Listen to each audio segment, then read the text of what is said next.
place this week. Let's get back to something that you're comfortable talking about, and of course it's football. I'm not sure about that. Well, Some would say. That's what you paid for. Yeah. Look, let's talk about this man here, Harry Maguire, signing this contract extension, and he's got this further year option as well.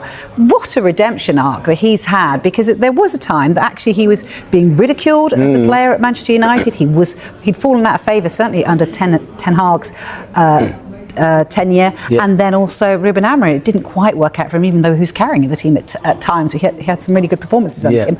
So this is a huge comeback for him, isn't it? Yeah, and fair play to Harry Maguire, because everything that he's gone through, certain other players would have been shouting from the rooftops. He never shouted. He just got his head down, worked on his game, and just showed people the quality that he has. And now he's back in and amongst the England squad.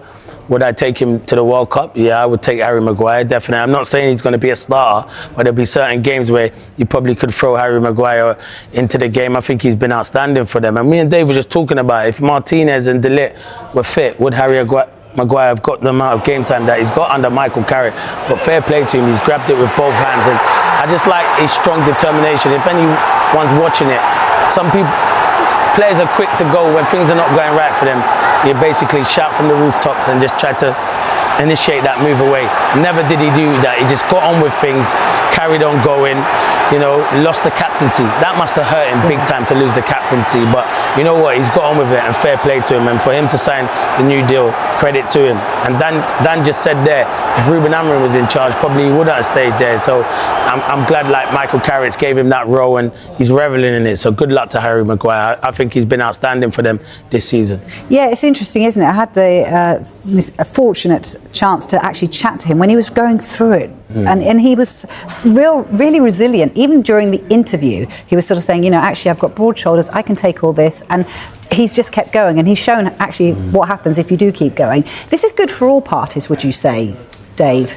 Yeah, I mean, it's certainly a good deal for Harry Maguire. He was one of the most highly paid players at Manchester United on the previous contract. Unclear where he sits in the pay structure for this new deal. Yeah. And also you have to think about, well, what would the market for Harry Maguire have been this summer? Would he have been able to attract a club of the stature of Manchester United again? Unlikely. So for him, if he sees out the year plus the option, he'll be closing in on 10 years as a Manchester United player, which is absolutely magnificent. And he'll be hoping to potentially end his career as a Manchester United player. So I think it's a terrific deal for Harry Maguire. And you're talking about his position within the club. You can't forget that Manchester United had been open to selling him as well.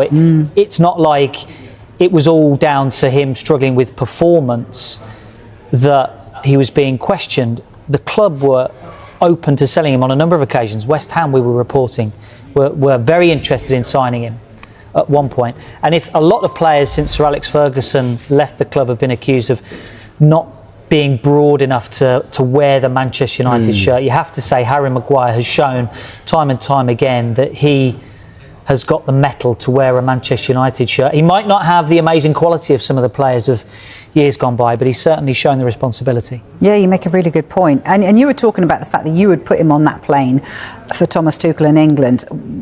Is it his experience that you'd want to see? What is it that he brings? Yeah, it's his experience, because we know the likes of Gay, Konza, even John Stones, if he can get fit, they're all ahead of Harry Maguire at the moment without a shadow of a doubt, because that's where Thomas Tuchel looks. But and I know Tuchel said he's probably 5th choice, but I'd probably make Harry Maguire 4th choice at the moment, and I'd take him on the plane for his experience. You saw the other day, even against Japan, where it wasn't going right, and he came on. He's a threat from set pieces. No one wants to mark Harry Maguire when the ball's in both boxes. He's a threat. I'm not saying that's how England are going to play, but there might be some games where it's tight and you can bring him on with a bit of experience. So I think it'd be good to have him there.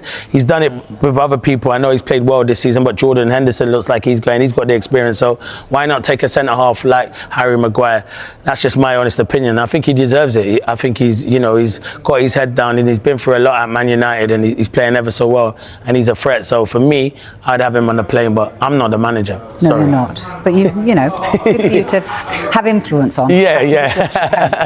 Look, in terms of what he's done under Michael Carrick, he's played the most minutes any players played under Michael Carrick, and that clearly has helped him do what he's done. Yeah. And he's had 2 players today, Mbeumo and Diallo, both saying he should get the permanent job. Do you agree with that? Yeah, I've always been like 50-50, but now I'm starting to think Michael Carrick's got a good chance. Not to say he doesn't deserve it, because if I'm the hierarchy, I give Michael Carrick the job, but I was thinking, did he know when he went in there it was always going to be interim manager? And when Man United saying, you know, we were looking for another manager, someone like probably an Enrique who's at PSG, and if he decides to leave there, maybe, you know, a bigger name than Michael Carrick. But all Michael Carrick can do is got what he's done is gone in there and got Man United in the Champions League.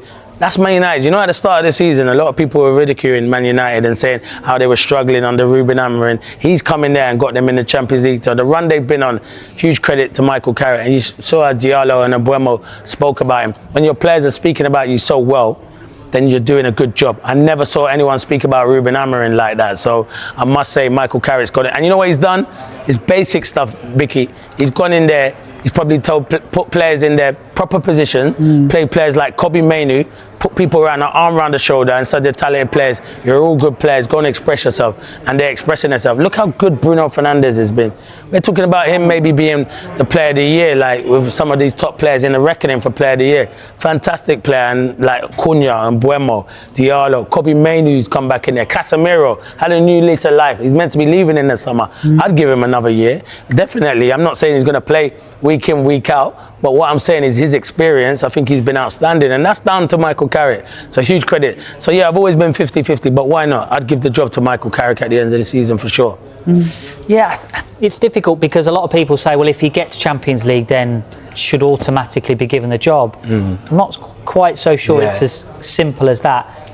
And you have to think about the market as well. United have been doing due diligence on potential managerial appointments come the summer, but the market has slimmed down for potential managers over the last few weeks. Think about Thomas Tuchel committing his future. Carlo Ancelotti looks like he wants to stay with Brazil, and now Roberto De Zerbi is off the market and is at Spurs. You have to think about the type of manager that would be comfortable working under the structure at Manchester United, potentially not having a major say in who the team signs, potentially having the owner putting his 2 pence in and being comfortable with that, being able to manage up, being able to manage down at Manchester United is going to be a key component of whoever takes it on a permanent manager. But he's done everything he can at the moment.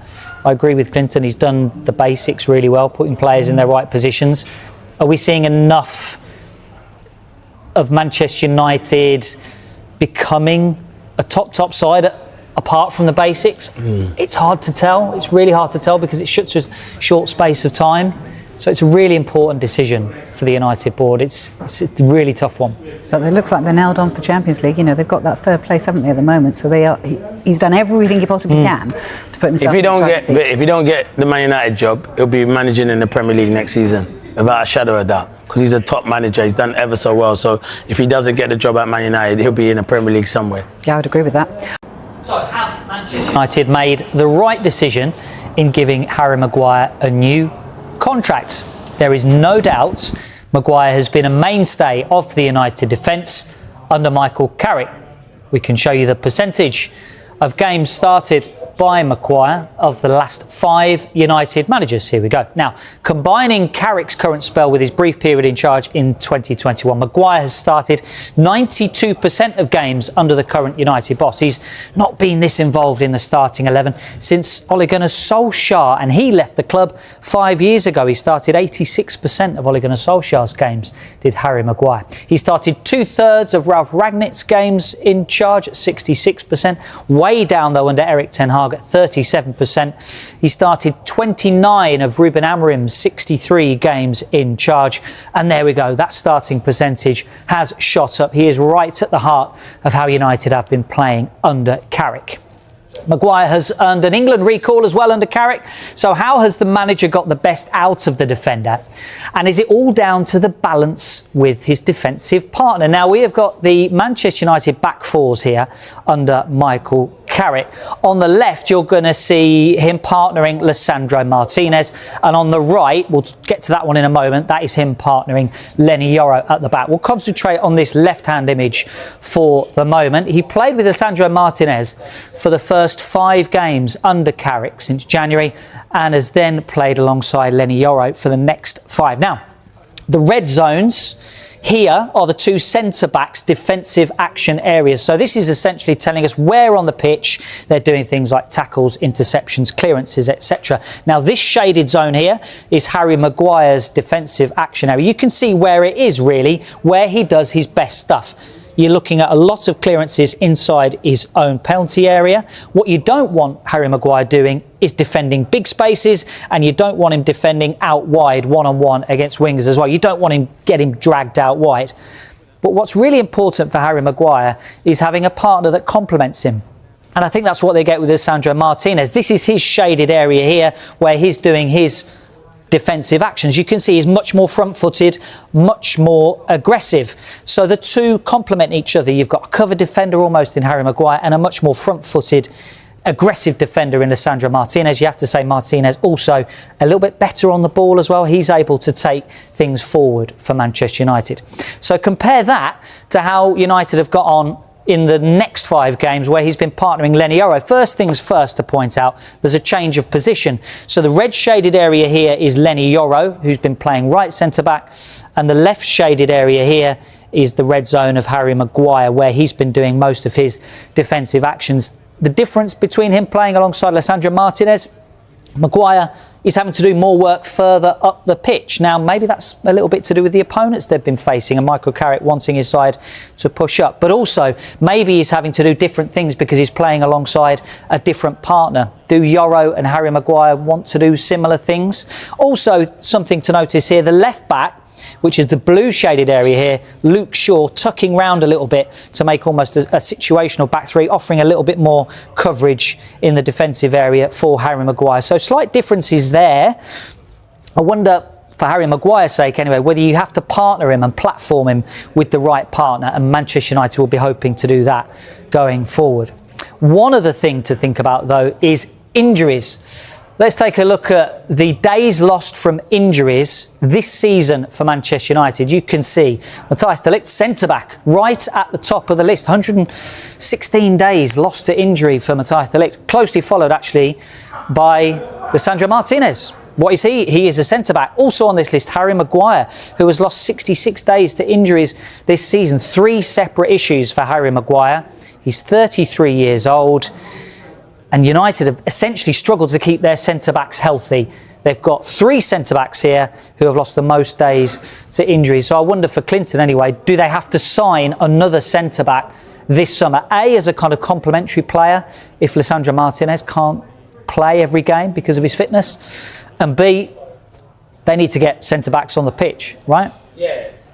Listen, if De Ligt and Martinez could stay fit and they've got Maguire and Leny Yoro, sorry, mine went blank there. They've got 4 good centre halves there, so you don't really probably need to bring in. But how you've highlighted there, which is brilliant. De Ligt missing that much football is crazy, and Martinez. And there's not a lot of attacking players on that list. It's mostly defenders that are on there, midfielders. So yeah, I do think they'll probably go into the market and maybe look to sign another, world-class centre-half. But before that, I think they need to strengthen in midfield. So I think they've got other positions, and that's why I think signing Maguire, he might not play week in, week out there, but I think for his experience and the injuries they've got to key personnel like De Ligt and Martinez, I think it's a really good signing. But yeah, it'd be interesting to see what business Man United do in them areas, because this last summer they did it, and they did it all in the attacking areas. They said, we're going to try and outscore teams. Now you're thinking they need midfielders and defensive reinforcements. So very good graphic there, Dave.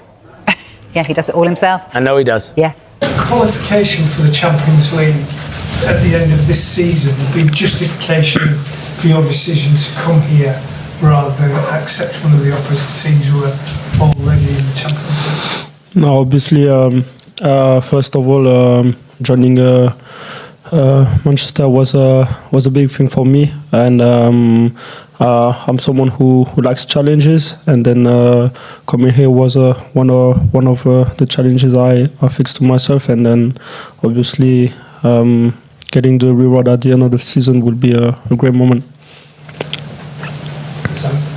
Hi Amos, hi Brian. Hello. From the Sun. You've been working with Michael Carrick now for 3 months. A question for both of you: Would you like him to continue as the head coach for next season?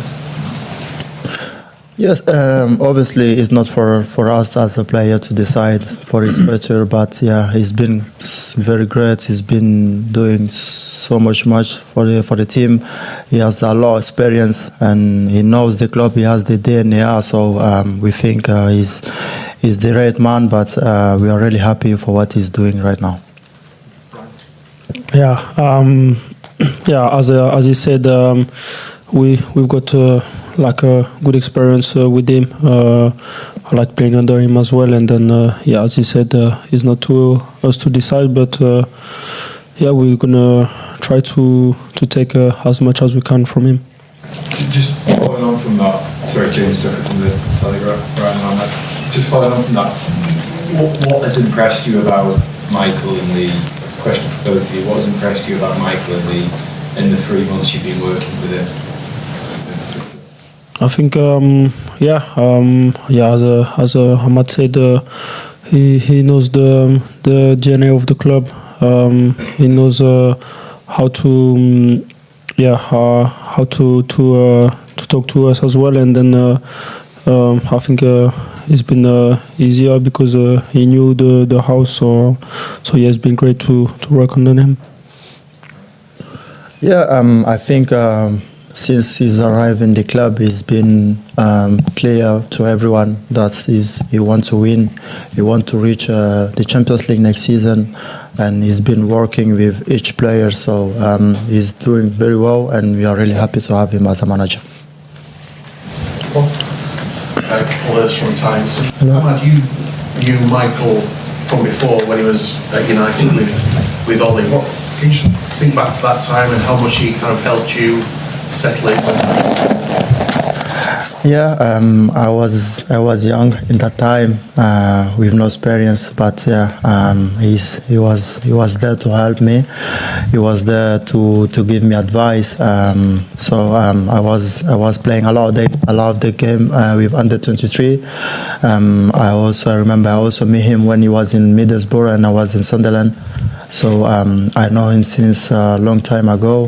He's been doing so much for me, and yeah, I'm so happy to have him as a manager, honestly. Arsenal's internal shakeup continues, and the latest departure signals that the restructuring behind the scenes is far from over.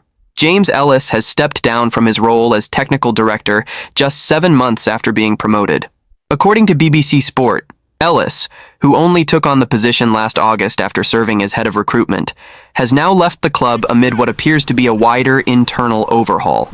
His exit doesn't come in isolation. In December, Arsenal appointed former Napoli executive Maurizio Micheli to a senior recruitment role, a move widely seen as part of the club's long-term structural reset. Just months earlier, Andrea Berta had been confirmed as sporting director, effectively replacing Edu Gaspar. That appointment alone signaled a new era. Now, with Ellis gone, the transformation feels even more deliberate. Ellis joins Edu and former CEO Vini Venkatesham among high-profile departures from the Emirates hierarchy. Both Edu and Venkatesham moved on to new roles. Edu taking on a global director of football position at Nottingham Forest, and Venkatesham joining Tottenham. However, neither situation appears entirely stable. Edu's time at the City Ground has reportedly been turbulent. Nottingham Forest's dramatic drop in form since his arrival has raised serious questions about the project's direction, and indications suggest his tenure there may not last much longer. Meanwhile, at Tottenham, Venkatesham has come under intense scrutiny from Spurs supporters, particularly for his initial backing and continued support of Thomas Frank, even as results and performances deteriorated from December onward. Eventually, Igor Tudor was appointed interim manager, and his first match in charge came in the most demanding fixture possible, the North London derby against Arsenal.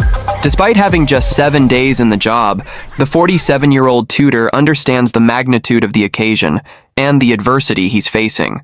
"We trained with 13 players," Tudor admitted. "That's the reality. It's not ideal, but in moments like this, the challenge becomes even greater. And so does the opportunity to succeed." He added confidently, "We will have 13 players ready, and that's more than enough to achieve what we want on Sunday. I understand the importance of this match. It's a North London derby. Everyone expects 3 points from us. We are aware of that." Arsenal, however, arrive at the derby carrying frustration of their own. Consecutive draws against Wolves and Brentford have slowed their momentum, and Mikel Arteta made it clear there could not be a better fixture to respond. "It's the next game, and it's the one we're most excited to play," Arteta said. "If we could play today, we would.